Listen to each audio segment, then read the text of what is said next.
High friend, welcome to the S class tech. मित्रांनो, class 10th science first lesson gravitation. तर मित्रांनो, ह्या लेसनचे आपले काय बघायचे आहेत, काही प्रश्न बघायचे आहेत. आय एम पी क्वेश्चन आहे ते, ठीक आहे. हे अतिशय आय एम पी क्वेश्चन आहेत. आय एम पी क्वेश्चन म्हणजे कसे, तर मित्रांनो याच्यामध्ये आपण काही डेफिनेशन बघणार आहे. याच्यामध्ये आपण काही ट्रू ऑर फॉल्स बघणार आहे. याच्यामध्ये काही आपण एक चार्ट बघणार आहे आणि हे सगळे प्रश्न घेऊन येणार आहे. आणि याच्यामधले जे एक्झरसाइज आहे ती पण आपण बघणार आहेच. पण हा मित्रांनो, हा व्हिडिओ क्रमांक 1 आहे. मित्रांनो, पहिलं आपल्याला सांगायचं आहे, the earth attract anything toward its centre. जर पृथ्वी कुठल्याही पदार्थाला, कुठल्याही ऑब्जेक्टला जर त्याच्या सेंटरकडे आकर्षित करते, तर ती कशामुळं, तुम्हाला नेम ऑफ द फॉलोइंग त्याचं नाव सांगायचं आहे. ते आहे आपला ग्रॅव्हिटेशनल फोर्स. हा प्रश्न एक्झाममध्ये विचारला जाऊ शकतो 1 मार्क्ससाठी. त्यानंतर आहे force which is directed the centre of the circle. असा कोणता फोर्स आहे किंवा त्याला काय म्हणतात की तो सर्कलच्या सेंटरकडे ॲक्ट होतो, सेंटरकडे, तर त्याला म्हणतो आपण सेंट्रिपिटल फोर्स. त्याला काय म्हणतो आपण, सेंट्रिपिटल फोर्स म्हणत असतो. आणि जो फोर्स आउटवर्ड म्हणजे अवे फ्रॉम द सेंटर, सेंटरच्या दूर होत असेल त्याला काय म्हणतो आपण, सेंट्रिफ्युगल फोर्स म्हणतो. सेंट्रिपिटल म्हणजे काय, which is attracted to the centre of the circle.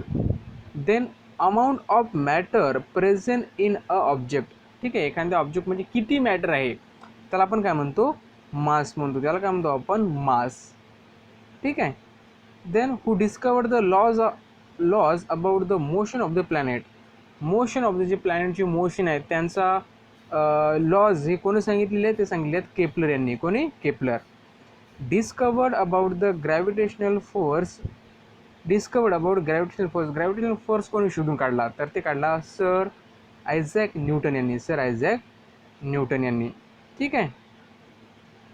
Then gravitational force between the two object is directly proportional to the product of their masses. म्हणजे जर ग्रॅव्हिटेशनल फोर्स काढायचा असेल तर आपल्याला काय माहीत पाहिजे, त्याचा मास माहीत पाहिजे आणि त्याच्या मासचा जो प्रोडक्ट आहे त्याच्या जो प्रोपोर्शनल असतो. आणि इन्व्हर्सली प्रोपोर्शनल कशाला असतो, इन्व्हर्सली प्रोपोर्शनल तो असतो डिस्टन्स बिटवीन देम. म्हणजे त्याच्यामधलं डिस्टन्स किती आहे त्याच्यावर तो जास्त डिपेंड असतो. म्हणजे जेवढं जास्त डिस्टन्स असेल तेवढं ग्रॅव्हिटेशनल फोर्सची व्हॅल्यू कमी असते आणि जेवढं कमी असेल तेवढं ग्रॅव्हिटेशनल फोर्सची व्हॅल्यू जास्त असते. आणि ते कशाबरोबर असतो, प्रोडक्ट ऑफ देअर मासेस. त्यानंतर आपण ट्रू ऑर फॉल्स बघूया. The orbit of the planet is an ellipse with the sun at the centre. तर मित्रांनो बघा, the orbit of the planet, जे प्लॅनेटचे ऑर्बिट आहे तर ते इलिप्स आहेत, हे बरोबर आहे. पण the sun at the centre, sun सेंटरला नसून काय, फोसी आहे. म्हणजे सेंटर सर्कल असेल तर आपण त्याला सेंटर म्हणणार, पण इलिप्स असेल तर त्याला काय असतो, एक फोकस असतो, याला आपण फोसी म्हणतो. ठीक आहे. तर हे फॉल्स सेंट्रल नाही, फोसी आहे. ठीक आहे. Then gravitational force is the strongest force in a nature. आता नेचरचा सर्वात स्ट्रॉंगेस्ट फोर्स आहे का ग्रॅव्हिटेशनल फोर्स, तर नाही. इट इज अ विकिएस्ट फोर्स आहे, सर्वात कमजोर आहे. स्ट्रॉंगेस्ट नाही आहे तर काय आहे, विकिएस्ट आहे. ठीक, म्हणजे वीक आहे खूप.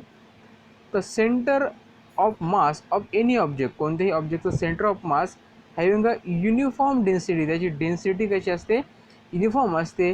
इज ॲट इट्स सेंट्रॉइड, त्याच्या सेंट्रॉइडला युनिफॉर्म डेन्सिटी असते. ठीक आहे.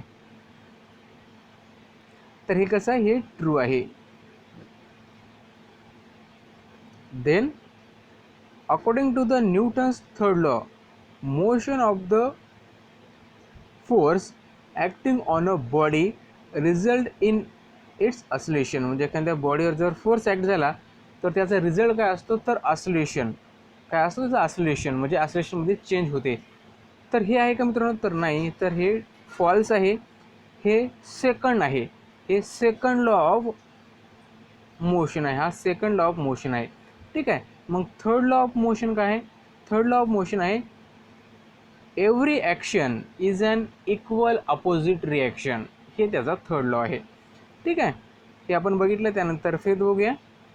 Due to its motion the earth bulges at the equator and flatter at the poles. तर हे बरोबर आहे. ठीक आहे, रोटेशनमुळे जी अर्थ काय झालेली आहे, जी पोल आहेत नॉर्थ पोल आणि साऊथ पोल इथं फ्लॅटर झालेली आहे, चेपटी झालेली आहे. आणि ठीक आहे, आणि ती फुगीर कुठं झालेली आहे, ॲट द इक्वेटरला. ठीक आहे, हे ट्रू आहे. As we go above the earth surface, as we go म्हणजे जसं आपण पृथ्वीपासून दूर जाणार, the value of the acceleration due to gravity म्हणजे स्मॉल जी इन्क्रीज. तर ग्रॅव्हिटी वाढणार का असोलेशन ड्यू टू ग्रॅव्हिटी, तर हे फॉल्स आहे. As we go above the earth surface the value of the acceleration due to gravity decrease. जसं आपण पृथ्वीपासून दूर जाणार तसं जी ग्रॅव्हिटीची व्हॅल्यू असणार असोलेशन ड्यू टू ग्रॅव्हिटीची ती काय होणार, कमी होणार. Then acceleration due to gravity is same all over the earth. आणि g acceleration due to gravity आहे, ठीक आहे, is same all over the earth, सगळ्या पृथ्वीवर सेम आहे का, तर नाही. असोलेशन ड्यू टू ग्रॅव्हिटी काय आहे, ही सेम नाही. हे सेम आहे का सगळीकडे, नाही. तर हे फॉल्स आहे. Then the acceleration due to gravity at a given point of the earth is same for all object. एखाद्या पॉईंटवर, एक पॉईंट आहे पृथ्वीवरचा आणि त्याच्यावर जर बघितलं तर असोलेशन ड्यू टू ग्रॅव्हिटी सगळ्या ऑब्जेक्टसाठी कशी असणार, सेम असणार. सगळ्या ऑब्जेक्टसाठी कशी असणार, सेम असणार. The moon and artificial satellite are all in a free falls. तर मून असेल किंवा आर्टिफिशियल जे सॅटेलाइट असतात त्यांच्यावर कुठलाही फोर्स ॲक्ट नसतो जर ग्रॅव्हिटेशनल फोर्स जर आपण सोडला तर ते कसे असतात, तर ते सगळे फ्री फॉलमध्ये असतात. तर हे स्टेटमेंटसुद्धा ट्रू आहे. Then true free fall is a possible in a air. तर true free fall is possible in a एअरमध्ये पॉसिबल आहे का, तर नाही. हे फॉल्स आहे, एअरमध्ये पॉसिबल नाही. कारण एअरमध्ये काहीतरी फ्रिक्शन असतो, एअरचा फ्रिक्शन तिथं होईल. तर इथं असायला पाहिजे इन अ व्हॅक्यूममध्ये तो पॉसिबल होईल. True free fall. Then escape velocity is same for a different planet, it's a false. म्हणजे सगळ्या प्लॅनेटसाठी एस्केप वेलोसिटी सेम आहे का, तर नाही. Escape velocity is a different for a different planet. ती वेगवेगळ्या प्लॅनेटसाठी वेगळी असते. कारण प्रत्येक प्लॅनेटचं रेडियस आणि मास हे वेगवेगळं असते, म्हणून जी एस्केप वेलोसिटी आहे ती सुद्धा वेगवेगळी असणार. त्यानंतर मित्रांनो आपल्याकडे चार्ट दिला होता, बुकमध्ये सुद्धा आहे. आपलं काय करायचं आहे, study the entries and rewrite them. त्याचा अभ्यास करायचा आहे आणि त्याला पुन्हा लिहायचं आहे. तर इथं आपण ॲन्सरच लिहिले आहेत. मासचं युनिट आहे किलोग्राम. आणि मास म्हणजे काय, तर त्याचा आपण इनर्शिया मेजर करतो. काही मेजर करतो तर त्याचा इनर्शिया मासने. देन वेटचं युनिट आहे न्यूटन. आणि जे वेट असते ते 0 ॲट द सेंटर. पृथ्वीच्या सेंटरला वेट काय असते, 0 असते, ध्यानात ठेवा. जे असलेशन असते त्याची जी युनिट आहे ते मीटर पर सेकंड स्क्वेअर इथं दिलेलं आहे आपण.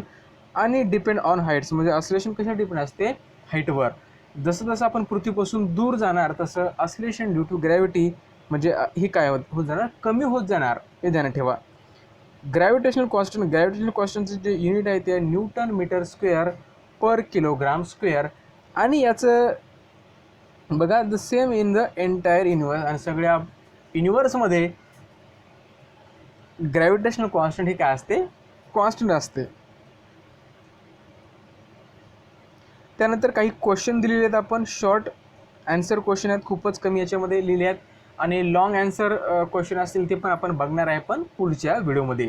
त्यासाठी तुम्हाला काय करायचं, आमच्या चॅनल सबस्क्राईब करायचं आहे, जास्तीत जास्त लोकांपर्यंत पोहोचवायचं आहे. तर will the direction of the gravitational force change as we go to the inside the earth. म्हणजे आपण जर पृथ्वीच्या सेंटरकडे गेलो, आत गेलो, तर the gravitational force direction change होईल का, असा प्रश्न आहे.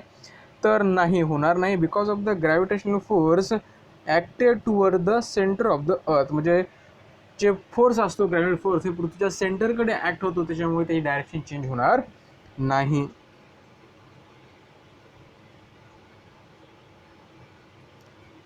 Then what will be the value of the G at the centre of the earth. पृथ्वीच्या सेंटरला जीची व्हॅल्यू काय असणार आहे? The value of the G at the centre of the earth is 0. बघा, पृथ्वीच्या सेंटरला ऑसिलेशन ड्यू टू ग्रॅव्हिटीची व्हॅल्यू असणार आहे जी. त्यानंतर आपल्याला डेफिनेशन दिलेलं आहेत मित्रांनो. बघा कशाची लिहायची आहे तर ऑसिलेशन ड्यू टू ग्रॅव्हिटीची डेफिनेशन तर दिलेली आहे. काय आहे? The oscillation produce in a body under the influence of the force of the gravity alone. Oscillation due to gravity म्हणजे काय? ऑसिलेशन इज प्रोड्यूस म्हणजे ऑसिलेशन निर्माण होते कशामुळे? तर ग्रॅव्हिटीमुळे जे ऑसिलेशन निर्माण होते त्याला आपण ऑसिलेशन ड्यू टू ग्रॅव्हिटी असं म्हणतो. देन फ्री फॉल काय आहे? The motion of any object under the influence of the force of the gravity alone. म्हणजे फ्री फॉल म्हणजे काय? एखाद्या ऑब्जेक्टचं मोशन निर्माण झालेलं आहे, तो मोशनमध्ये आहे कशामुळे? ग्रॅव्हिटीमुळे, तर त्याला आपण म्हणतो फ्री फॉल. त्याच्यानंतर एस्केप व्हेलोसिटी म्हणजे काय? तर एस्केप व्हेलोसिटी म्हणजे काय? The minimum velocity with which of the body should be projected from the surface of the planet or moon so that it escape from the gravitational influence of the planet or moon is called the escape velocity. escape velocity म्हणजे काय? अशी minimum velocity असते, ती जर आपण gain केली तर त्याच्यामुळे आपण काय करतो? जे पृथ्वीचं किंवा मून कुठल्याही प्लॅनेटचं जे काही ग्रॅव्हिटेशनल फोर्स आहे त्याला आपण अपोज करून त्याच्या बाहेर जाऊ शकतो.